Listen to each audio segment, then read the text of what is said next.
क्या कभी आपने सोचा है कि आप एक बड़ी जमीन के मालिक हैं, मगर फिर भी आप मजबूर हैं मजदूरी करके अपने परिवार को पालने में?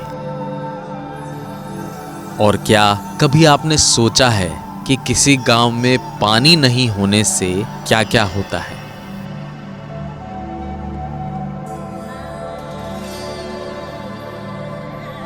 ये है मेरा गांव धीमरी, जो धौलपुर में आता है। मेरा गांव बड़े शहर से कुछ ही दूरी पर है। गांव बड़ा सुंदर है, चारों ओर पहाड़ है, जिसके कारण कभी यहाँ पानी रुका ही नहीं। हमेशा से बस पानी और जिंदगी को बचाने में ही पूर्वजों का जीवन खत्म हो गया।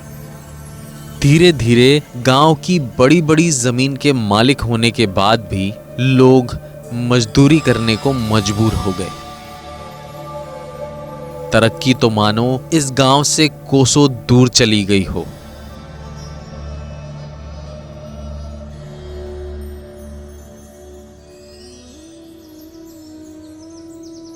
मेरा नाम कृष्णवीर है। मेरा गांव धीमरी है साहब।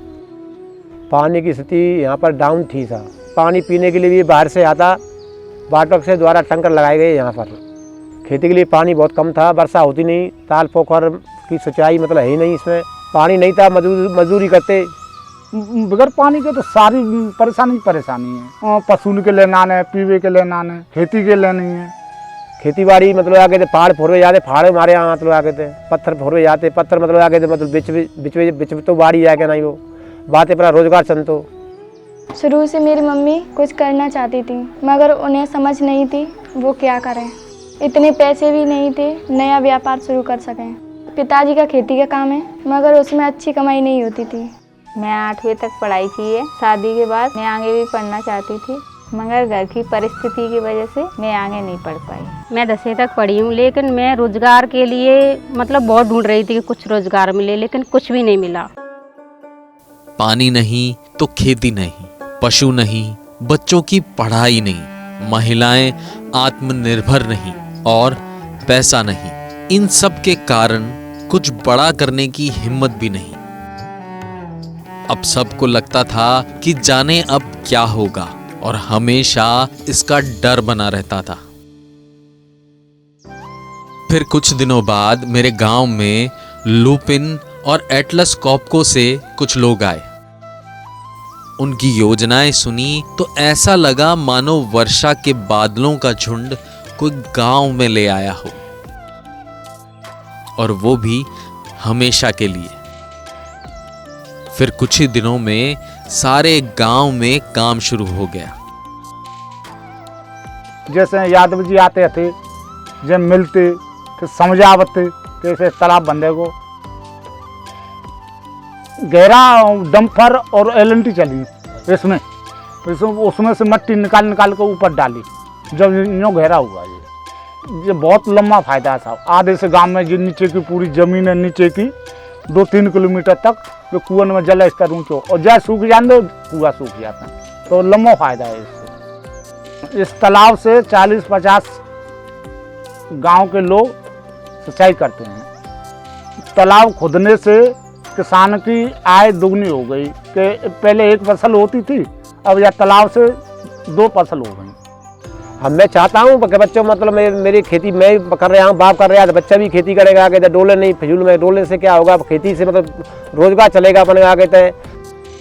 अब यह साल बहुत तगड़ी बारिश हुई है, तो यह साल वो पानी बिल्कुल बाहर ना गया, तो सुविधा बहुत लंबी मिलेगी। और सबसे मतलब आगे लूपिंग योजना ने इतना काम किया है। लूपिंग एटलस को मैं धन्यवाद देना चाहता हूँ। जल स्तर ऊपर आ गया है, इससे मतलब हमें रोजगार मिल रहा है। हमको मतलब भैंस भी दी है, लूपिंग ने भैंस भी दी है, और दवाई छिड़कने के लिए मशीन भी दी है मेरे को। लुपिन और एटलस कॉपको संस्थान ने महिलाओं को पशुपालन से आमदनी करने के लिए बकरियां और भैंसें दी, ताकि महिलाएं अपने पैरों पर खड़ी हो सकें। तब कुछ दिनों बाद हमारे गांव में लुपिन संस्था से कुछ लोग आए। फिर उन्होंने ऐसी महिलाओं को ढूंढा जो कुछ अलग करना चाहती हैं, आत्मनिर्भर बनना चाहती हैं। तब मेरी माँ ने उनसे संपर्क किया। उसके कुछ दिनों बाद लुपिन संस्था और एटलस के द्वारा हमें एक भैंस दी गई। आज उस भैंस से मेरी मम्मी कमाई करती हैं, एक आमदनी का अच्छा जरिया बन गया है। मुझे काफ़ी गर्व होता है, मेरी माँ भी अपने पैरों पर खड़ी हैं।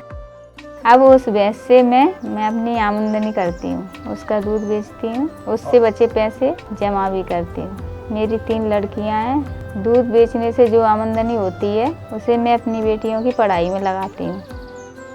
मेरी भैंस लेने के बाद लुपिन संस्था से मुझे ट्रेनिंग देने के लिए भी लोग आते हैं। वो मुझे भैंस के रख रखाव के बारे में समझाते हैं।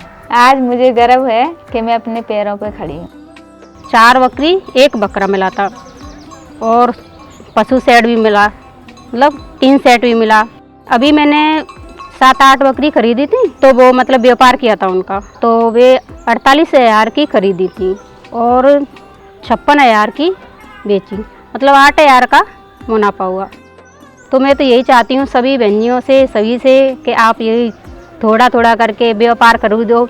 एक बकरा बड़ा करो, उसको बेचो, फिर छोटे खरीदो, उनको चरा के उनको बेचो, ऐसे ही अपना रोजगार बढ़ता जाएगा। मुझे लुपिन संस्था और एटलस संस्था द्वारा पाड़ा दिया गया है। इस पाड़े से मैं अपनी आमदनी करता हूँ। इससे हमारे गांव में भैंसों की नस्ल में काफ़ी सुधार हुआ है। अब जो भैंसें हमारे गांव में हैं, अच्छा दूध देती हैं, वो सिर्फ इस पाड़े की वजह से हुआ है।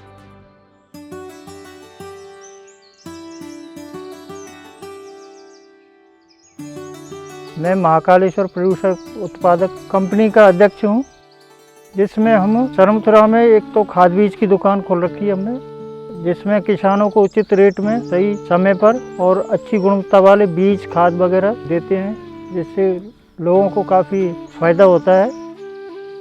एपीओ से जुड़े से हमें समय पे खाद बीज मिलता है, ये दवाइयाँ ये समय पे मिलती हैं, उचित रेट में मिलती हैं, लाइन नहीं लगानी पड़ती है, अच्छी क्वालिटी का मिलता है, बाजार से कम रेट पे मिलता है। बाजार में नकली मिलता है, हमें सही क्वालिटी की मिलती है। इसी में ज़्यादातर किसानों का शोषण किया जा रहा था, उससे बहुत अच्छा बेनिफिट हुआ है किसानों के लिए भी। हमारे एफपीओ में 750 किसान हमारे साथ जुड़े हुए हैं, उनके साथ हम काम करते हैं। और हमारा लुपिन की तरफ से गोट फार्म भी खोला गया है, जिसमें अब तक करीबन 200-250 बकरियां हम सेल करते हैं, खरीदते हैं। और किसानों को आगे के लिए, भविष्य के लिए हमने बकरी बैंक के रूप में तैयार किया हुआ है किसानों को, तो उनसे हम जब ज़रूरत पड़ती है हम 5,000 तक बकरी दे सकते हैं। ये हमारा काम चल रहा है और लुपिन की अच्छी हमारे ऊपर मदद रही है, जिससे हम किसानों को भी फायदा पहुंचा रहे हैं।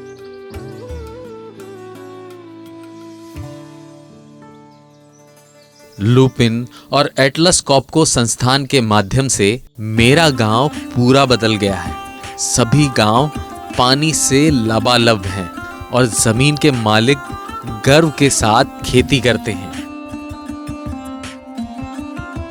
एफपीओ की मदद से पैदावार और आमदनी दोनों बढ़े हैं।